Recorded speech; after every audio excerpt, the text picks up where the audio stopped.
Ito mga kahabi, bibigyan ko kayo ng idea. Kasi marami akong ginagamit na mga fiberglass. Nanggagaling lang po yun sa mga sirang LCD. So, katulad po nito. So, ito po ay mula sa monitor. Binigay sa atin to ni Brother KMJS.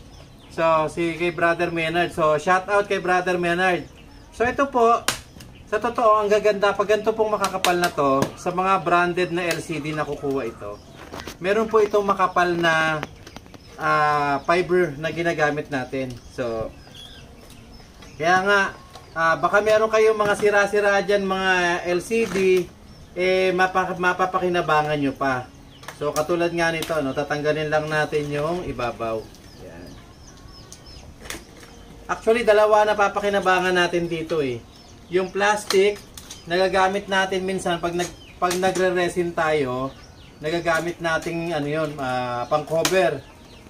Ngayon, dito naman, kung makikita nyo po ito, no, ito tinatanggal ko yung frame kasi medyo matigas din tong frame na to eh. Oh. Yung nasa harapan niya, nasa gilid niya. Yan. Ito, hindi na natin kailangan to. Ang kailangan lang natin kunin, dito sa... So ito, kung tinatanggal natin na to, ayan, makikita nyo po ito, no? Yan. So, tinatanggal natin na to. Ayan. Yun. So, ito. So, ito yung LCD. Ito yung harapan.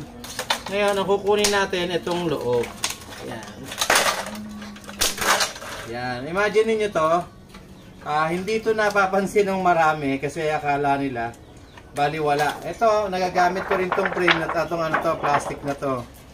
At the same time, sabi ko nga, ito yung maganda.